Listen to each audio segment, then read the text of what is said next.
What is up guys, my name is Chase and these are my hands. Today, as you can see, we have a big stack of games here. I just wanted to go through and talk about some of the remastered games on Nintendo Switch. These are most of the remastered first-party Nintendo games. I'm definitely missing a few, but these are just the ones that I happen to have in my collection. And I mean, with how much there are already, I am glad I don't have any more.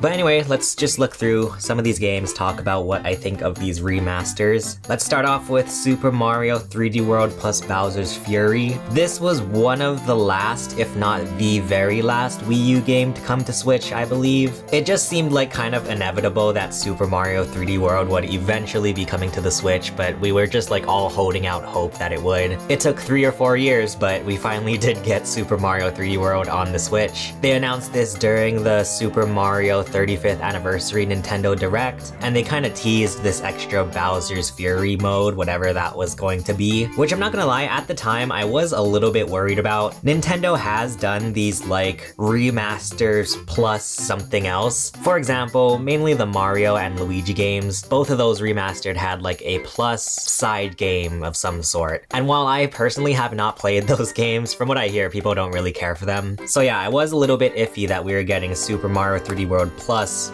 this Bowser's Fury, whatever that was going to be. We learned that there were quite a few changes made from the original Super Mario 3D World for this new Switch version. One of the big ones being that the characters move much faster than the original game. I don't know, I'm just a sucker for anything Mario, so I was just excited to play this game again. And because I have the memory of a potato, it was basically like I was playing Super Mario 3D World for the first time again. But after Super Mario 3D World, I went into Bowser's Fury, and I was like pleasantly surprised that Bowser's Fury is a very just expansive and just overall fun bonus game. And by expansive, I don't mean that it's like a super duper long experience. You can probably beat the whole thing within like 3 hours or so. But it basically combines Super Mario 3D World plus Super Mario Odyssey and just puts it into one game. It's really, really good. Like, I really hope that this is going to be sort of the blueprint for 3D Mario games going into the future. In Bowser's Fury, you just kind of like explore this big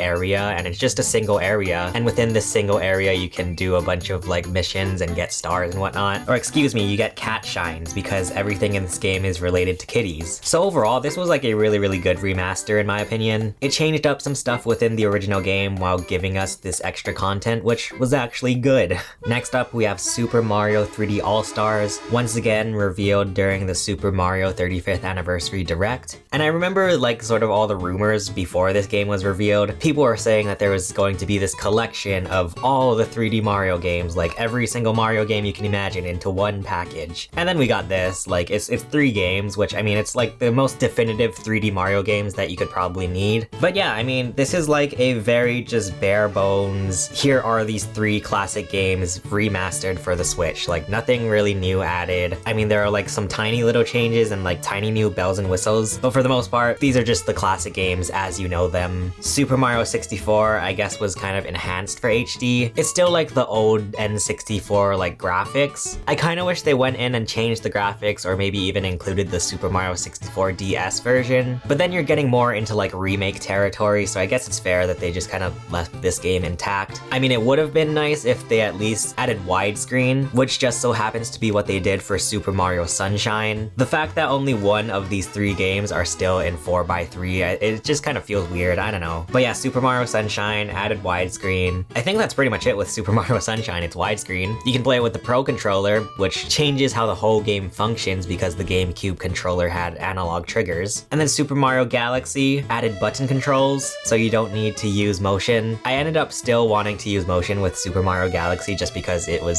just felt like second nature whenever you jump and then swing the Wii remote to spin Mario. And then in handheld mode, for whatever reason, you have to use the touch screen for a lot of like the pointer functions. So yeah, definitely like an overall good re-release. I feel like there is probably like more potential for this though, but I mean, hey, it's still definitely a fun time to play through all of these classic 3D Mario games. Next up, we have Pokemon Let's Go Pikachu. Now this is where things are going to get very difficult for me because I know absolutely nothing about Pokemans. Pretty much the only thing I know is that I think that's Pikachu. But from what I know, Pokemon Let's Go Pikachu and Pokemon and Let's Go Eevee are remasters of the very first Pokemon games, I believe. However, depending on which version you can get Pikachu or you can get Eevee. I played a little bit of this game. In fact, I streamed some of it over on the Chase Yama channel. It's not great in my opinion. I don't know, maybe, I mean, for one thing, I don't know anything about Pokemon, but also I feel like they just kind of ruined this game with the controls. For one thing, you have to use the Joy-Con. There is no way you can play this game with a Pro controller, and it basically takes the functionality from Pokemon Go, where you have to like spin and throw the Pokeball out to catch the Pokemon. Now it's on here, and it's probably definitely worse than Pokemon Go, because I feel like the gyro controls with the Joy-Con make it so much more difficult to accurately throw the Pokeball out. It was laughable how many times I would like throw at a Pokeball with my Joy-Con and it would just go off the screen.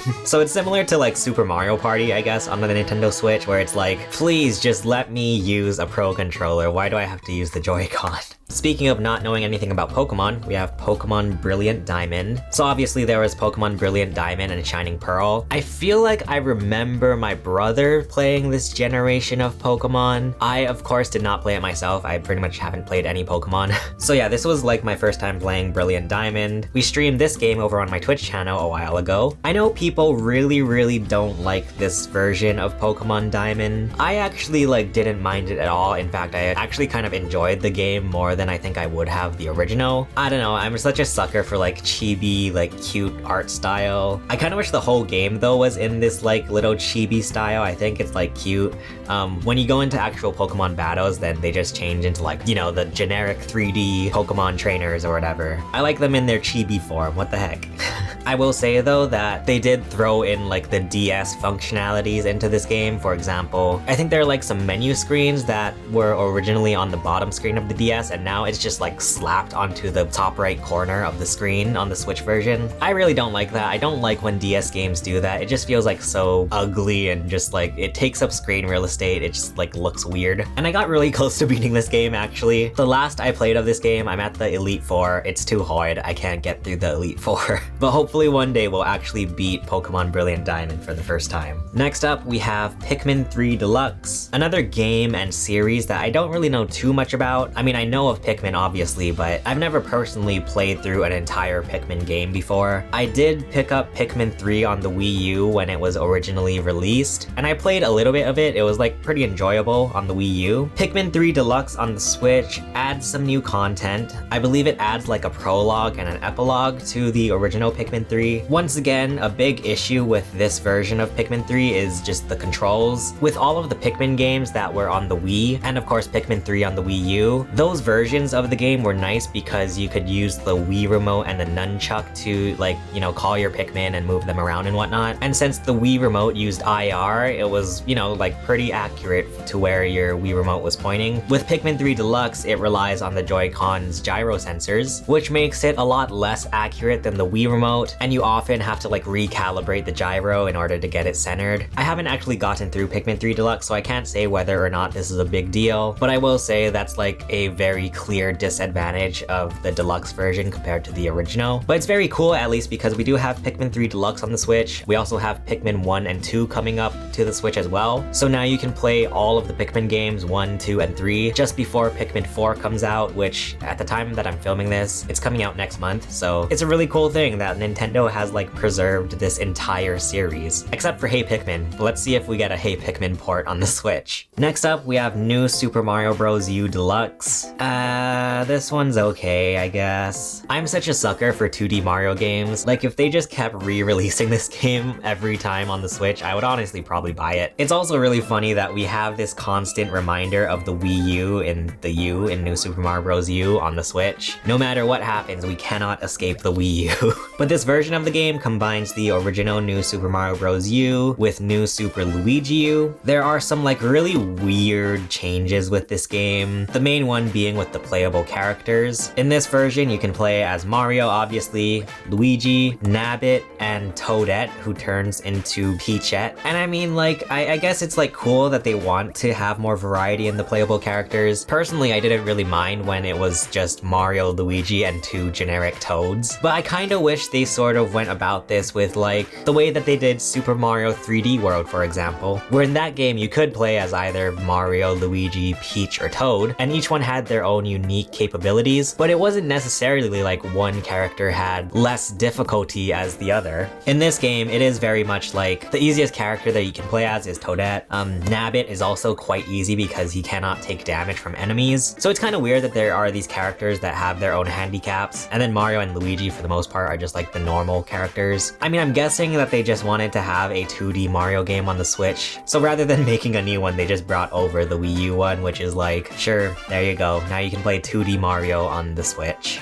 Next up, we have Miitopia. This was originally a late 3DS game. In fact, I believe this game was announced and released when the Switch was already out. I don't know, I might be mistaken. So the fact that we got this remaster on the Switch was like really weird, but I feel like this is a 3DS game that does like work really well as a Switch remaster, at least in terms of like the system features, because Miitopia on the 3DS, for the most part, like it didn't rely too heavily on the bottom touchscreen, so you didn't need dual screens, and like you can't really even tell by playing Miitopia on the Switch that this was a 3DS game. Like there are no bottom screen menus that pop up or anything. It just feels like its own unique experience. And Miitopia is like, it's like an interesting little RPG. You'll get the most mileage out of this game just by putting in like whatever silly, quirky Miis that you want in this game.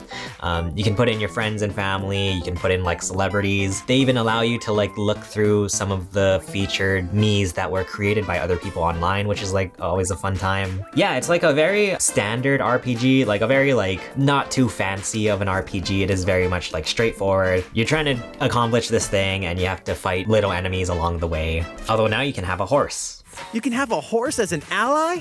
That sounds pretty darn good! Next up, we have Metroid Prime Remastered. I have a whole vlog on the Chase Yama channel going through my struggles of trying to actually get this game. But yeah, it's obviously the original Metroid Prime remastered for the Switch.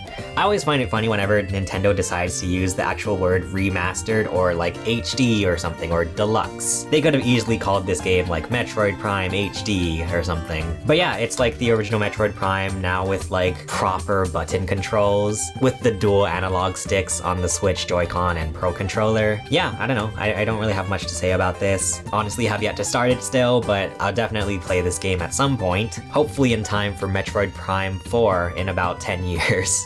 Next up, we have The Legend of Zelda Skyward Sword HD. This is another pretty nice remaster. This was originally a Wii game, which was brought over to the Switch, so now obviously you have full HD graphics. I feel like the art style works pretty well in HD. It has like that whole like watercolor aesthetic. They also went in and added button controls, which I'm not gonna lie, aren't my favorite in this game. I guess it makes sense, like kind of the whole point of Skyward Sword on the Wii was that it made use of the Wii Remote and Nunchuck. So it has this like heavy basis on motion control, and like it pretty much completely changes how this Zelda game functions in order to accommodate the motion controls. So when they try to bring like the very heavy motion controls to button controls, I guess it's not as easy as like remapping swinging the sword as just to like the R trigger or something. Like swinging the sword in this game is very motion based, and like you have to do it in a certain way and in a certain direction. But yeah, it doesn't take away from the fact that the button controls do take some time to get used to. It is quite weird. But I mean, hey, it's cool to see yet another Zelda game on the Switch. I love when Nintendo actually like preserves their old games. It's really nice. Next up, we have The Legend of Zelda Link's Awakening. This is such a cute and just like pleasant little remaster. They completely redid the graphics into this like clay looking style. Link just looks like a little boy going on an adventure, like his mom is packing his lunch for him. And this was actually the first time I ever played Link's Awakening all the way through, so this was such a like good way to play this game for my first time. Yeah, I just can't say enough good things about the art style. I just love it so much. The one thing I will say about this game is that for some reason, I don't know if it was maybe just my Switch or something, but I definitely had some weird graphical problems with this game, namely with like slowdown and the frame rate drops, which was really funny because this was the second Zelda game released on the Switch after Breath of the Wild, which also did have graphical limitations and frame rate drops specifically. So I thought it was just like a Zelda curse course that every Zelda game would have frame rate drops or something, which you wouldn't think in like a top-down Zelda. I guess because the graphics are so just pretty that maybe that's why there were some frame rate drops on my playthrough. But yeah, this is just a perfect way to remake a 2D Zelda game in my opinion. Next up, we have Kirby's Return to Dreamland Deluxe, another Wii game that was brought to the Switch, which is like very interesting. Obviously, we just talked about Skyward Sword HD, we have Kirby's Return to Dreamland Deluxe, and then they also made Nintendo Switch Sports, which is basically just a sequel to Wii Sports. I don't know, maybe there are more Wii games on Switch that I can't think of right now, but that was the most interesting thing to me when they announced this remaster on the Switch, was like, they're doing a lot of Wii games. But yeah, this is like a nice way to play this game. I honestly did not even play the original game, so this was my first time completing it. From what I've heard, they took out like the motion controls, like shaking the Wii remote, which is really nice. I'm glad we don't have to shake controllers as much anymore. Similar to Super Mario 3D World plus Bowser's Fury, they also added a little like bonus side game to this. You have the Magolor Epilogue, which is actually like a very interesting game mode. I actually like quite enjoyed it. You basically play as Magolor after the events of Return to Dreamland, and you have to build up Magolor's skills throughout the game in order to actually get him to like be somewhat powerful. It's really interesting. Like I thought it was like a really fun time. I mean, so overall, I thought this was like a pretty good remaster for the Switch. Next up, we have Donkey Kong Country Tropical Freeze, another Wii U game that was brought over to the Switch, and this one was very easy to bring over to the Switch, I imagine, because Tropical Freeze did not even make use of the Wii U gamepad at all. It was literally just a black screen. So I mean, I feel like this was pretty much directly bring the Wii U game over to the Switch, don't even have to worry about any gamepad functionalities. But apparently they changed like some of the graphics in this game from what I hear. Like Donkey Kong's fur is different, I think like his snout is different for some reason. They also added the new Funky mode, which they very clearly advertise here on the front. I wish I had a new Funky mode. Funky mode is basically an extra easy mode from what I understand. I honestly didn't even play Funky mode. I just wanted to play through the normal Donkey Kong Country Tropical Freeze experience. Which, I mean, thinking about it now, I guess it makes sense that they added a Funky mode, because one of the sort of, I don't know if people considered this a criticism, but like one thing that is very noticeable about Tropical Freeze is that it is a difficult game. Not like Cuphead levels of difficult, but it's definitely on the more difficult side when it comes to Nintendo 2D side-scrollers. I don't know, I just really enjoy this game. It was very weird though, because they did charge a full $60 for this game, even though it launched for cheaper on the Wii U. I believe it was, what, 40 or 50 US dollars on the Wii U? So that is a very expensive Funky mode. And then finally, we have Captain Toad Treasure Tracker. This is a Wii U game that I did not think they would be able to port over to the Switch. This version of the game, as you can see by this big sticker on the front, says features new courses based on Super Mario Odyssey. So of course they had to add like New Donk City to this game. I think this game worked better on the Wii U and even the 3DS, because there were a lot of like the touchscreen gamepad functions in the original game, where it was like you had to like turn this lever or spin this crank or whatever. And now with Captain Toad Treasure Tracker on the Switch, there's just this like blue blinking orb on the screen, which is where your Joy-Con is pointing. And so you just use the Joy-Con to point at the screen for all of the gamepad stuff. It works. Like, it does work. Like, I was able to play through this game with that. I just think it works way better with an actual touchscreen with, you know, the Wii U and the 3DS. And funny enough, this was when Nintendo was still releasing 3DS games. So the Switch version of Captain Toad launched alongside the 3DS version, which is like really like crazy to think about. There was a time when Nintendo thought the 3DS and the Switch could live at the same time, but then reality hit them in the head. They also randomly released some DLC for this game, which is funny because, you know, obviously this is a Wii U remaster, and then they're adding content to the original game to the remaster. Like, I don't know, that was like really weird. We live in a world where we did get more Captain Toad Treasure Tracker levels, and it was on sale, so I did actually pick them up. It was pretty fun from what I remember. I don't know, Captain Toad is one of these games where it's like, it's more so just like a cute little thing to play, like turn off my brain. Like, I'm not playing this for like the surprise value or like the really in-depth story. Like, I'm just playing this just for funsies. Definitely playable on the Switch, but I think it still sort of excels on on the Wii U and 3DS. But those were all of the remastered games I have for the Nintendo Switch. I mean, there was a point where it did feel like Nintendo was releasing too many remasters, mainly in like 2018. I think we got Donkey Kong Country Tropical Freeze and Captain Toad pretty much like back to back. But nowadays, I do actually like the idea of remasters, especially considering how popular the Switch is. It allows Nintendo to preserve these like really high quality and classic Nintendo games, while also introducing it to a much wider and new audience with the Switch. So hey, the fact that we're getting Luigi's Mansion Dark Moon, we're getting Mario RPG remade for the Switch, I think is actually quite a good thing. But let me know in the comments, what do you guys think of the remastered games on Nintendo Switch? If you want to watch me chat about more video games, check out the video below. For now, thank you so much for watching. My name is Chase, and I will see you guys again soon. Bye!